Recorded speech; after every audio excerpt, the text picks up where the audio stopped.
Hello YouTube, welcome back to Card Combo Show, episode 42 with me, Chocobilly, where we look at the weird and wonderful card combinations in the Final Fantasy TCG. I have decided to move forward doing each episode themed in a particular way. So last week's theme, for example, was light cards only. And this week I have decided to use cards that are over 10 sets old. So only cards from Opus 1, 2 and 3. So there's going to be a little bit of struggling to get some more relevant combos out there, but there's some fun stuff there to be had. Anyway, make sure to like and subscribe, and let's get this show on the road. This week I'm going to be looking at...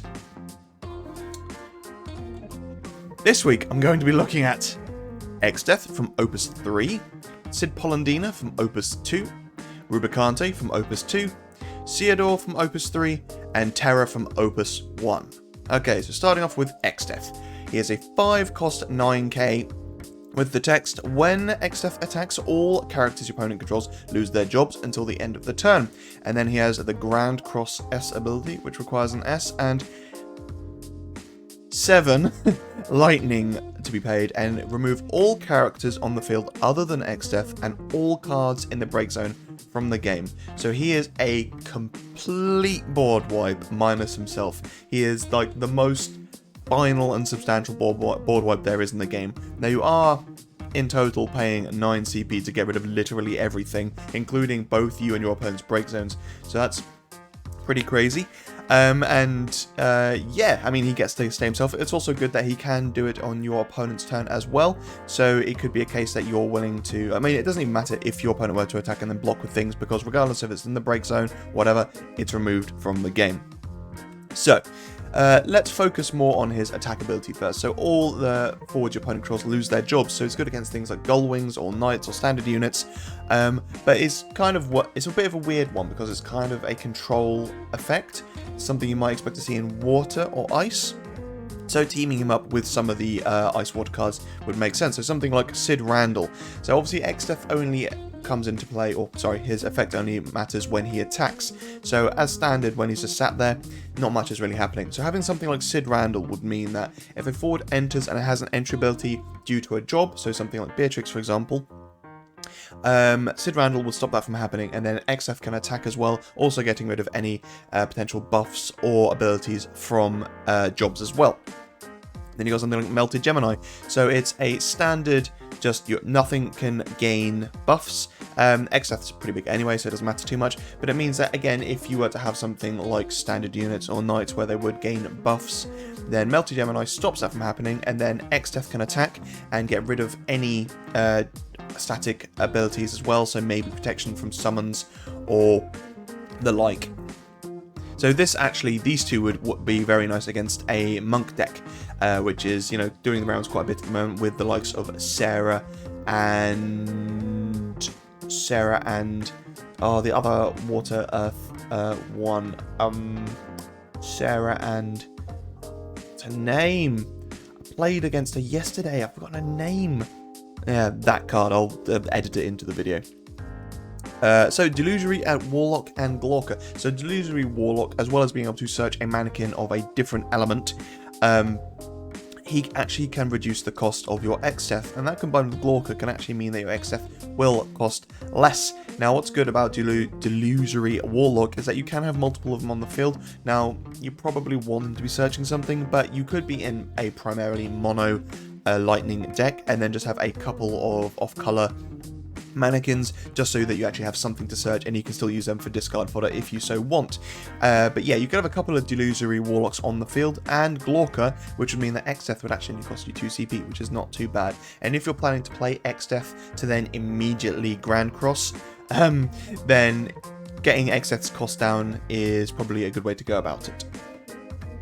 Conshira. So similarly with Exdeath, if you are planning on using Grand Cross, you may not want to get all your backups out.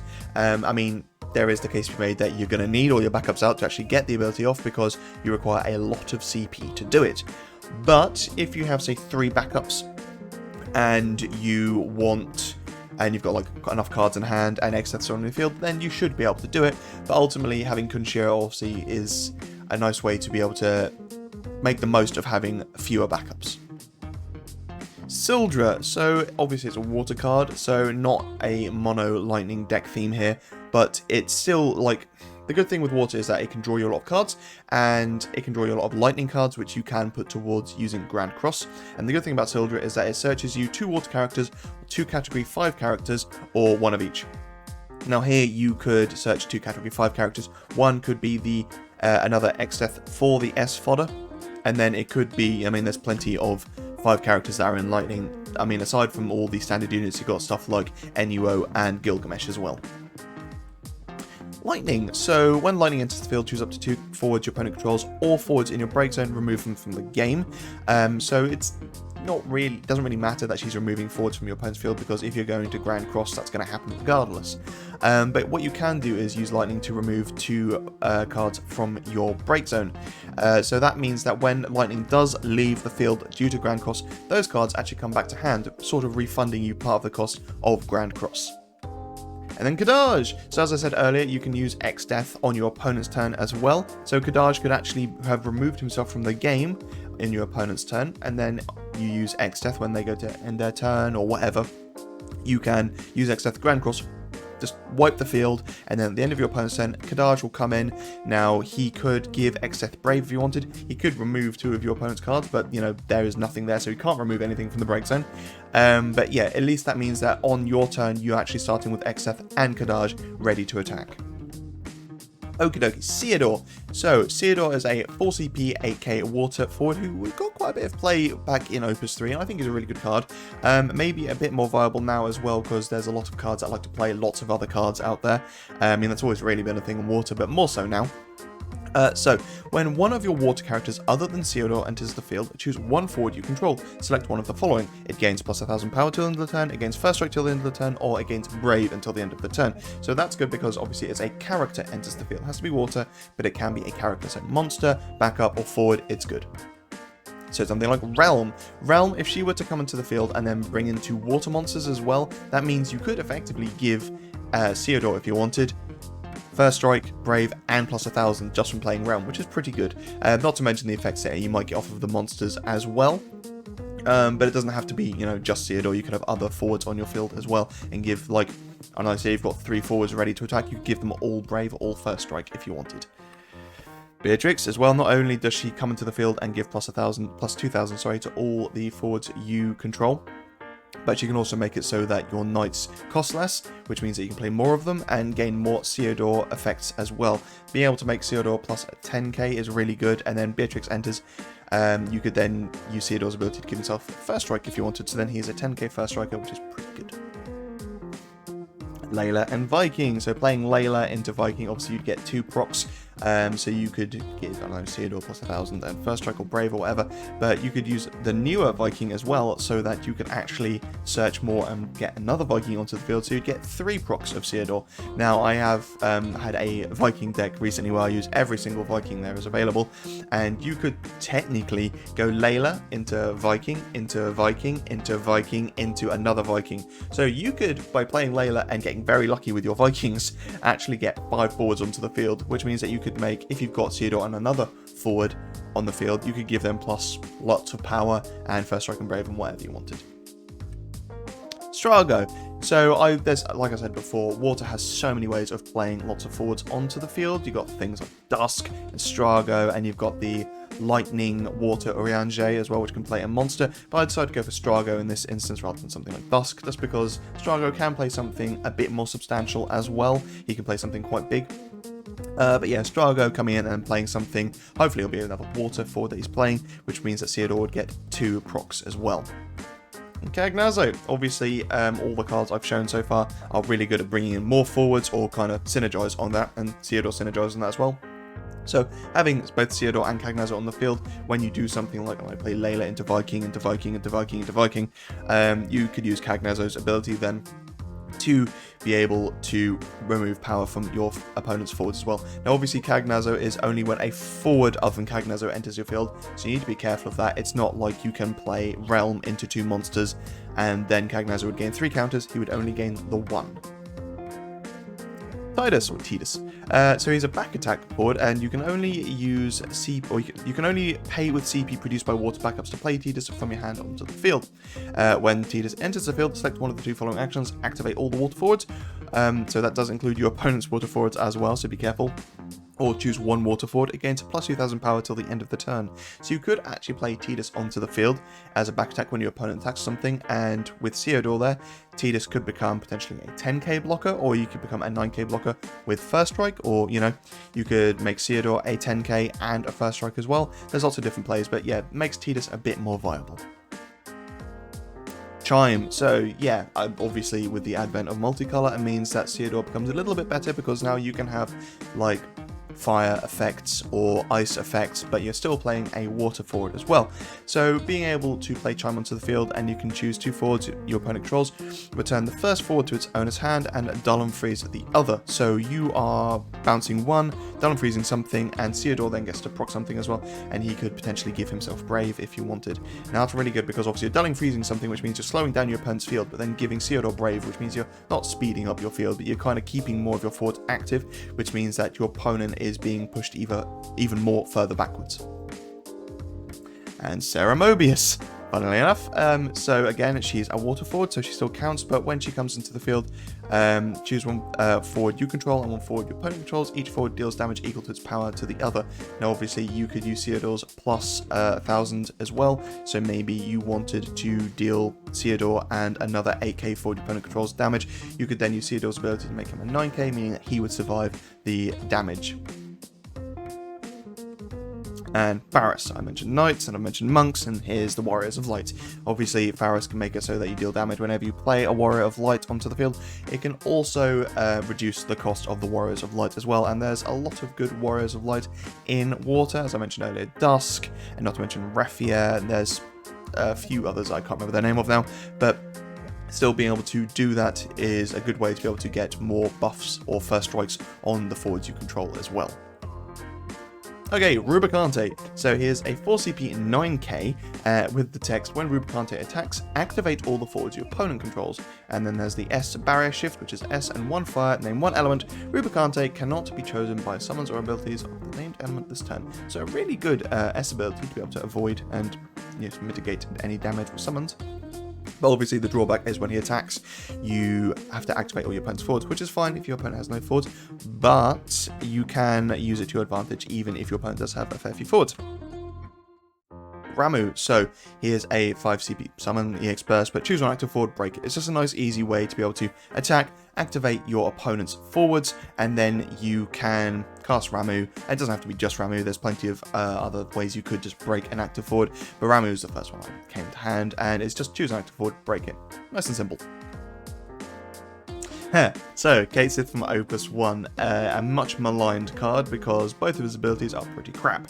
So, when Kadaj enters the field, we choose one backup of cost 1 or less and break it. It's not great even now. And then he's got the slots S, which is an S, lightning and dull. Remove the top card from your deck from the game. If it's a forward, deal 7,000 damage to all the active forwards your opponent controls. Now, I'm not going to talk about how you can hedge your bets and put a forward on top of your deck. Let's just assume for this that you have revealed a forward. You could deal, after attacking Rubicante and reactivating all your opponent's forwards, you could deal 7k damage to all the active forwards your opponent controls. Now you could use Manazin Warmech here as well to make it so it is actually 9k to all the forwards your opponent controls. There was also the Rude backup, which has a similar ability, but that's actually every active forward, so it includes your own as well. So if you've attacked with Rubicante, but you have a couple of other active forwards, Rude would actually deal damage to your forwards as well. So this is why I went for Kadaj instead. Sync. So Sync has the ability of pay 1 fire and dull, choose one forward, if possible it must block this turn. So say your opponent's got a really problematic forward, maybe it's not huge, but it's just a forward that you want to get rid of. You can attack Rubicante to make sure that it becomes active, and then you can use Sync to make sure that it has to block, at which point Rubicante will be blocked by it, and hopefully Rubicante will kill it. Now you can use something like Bunker Beast to reduce its power as well, which means that Rubicante is more likely to survive, or you can use something like Volker, where you can use Vorpal Blade S, where you just pay 1 S and choose one blocking forward, break it. So nice and simple and easy to break something. Okay, Cid Pollendina, 3 CP 7k forward with the simple ability of dull, your opponent shows their hand. Nice and simple.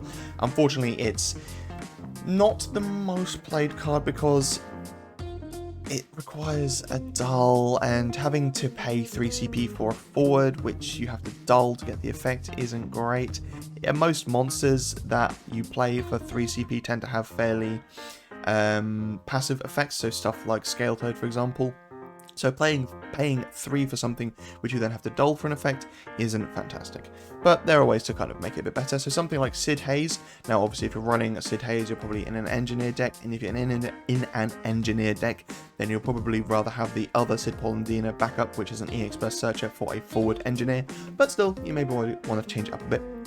So you can attack with Cid Haze, and that would reactivate all the engineers you control, at which point you can use Cid Pollendina to then look at your opponent's hand and see what they've got, and then Cid Haze and Cid Pollendina will reactivate as well. Zidane. So when Zidane attacks, your opponent reveals their hand. Select 1 forward from their hand, your opponent discards this card. So it may be a case that you only want to attack with Zidane to make sure your opponent's discarding. So you can use Cid Pollendina to actually look at your opponent's hand first off, and then if you can see actually they don't have any forwards there, then maybe you don't want to attack with Zidane because you were planning to use the reactivation maybe, and you haven't lost anything. All you've done is dulled one of your forwards, and hopefully you have another means of reactivating Cid Pollendina if you need to as well. So, Hope and No know all about that reactivation.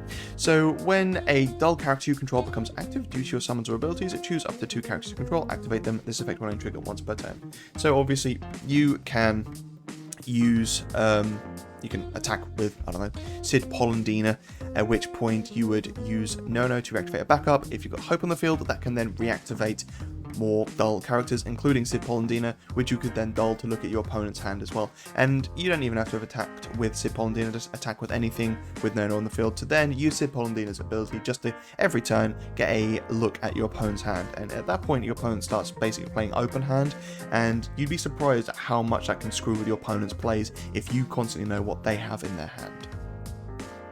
And then Hooded Man.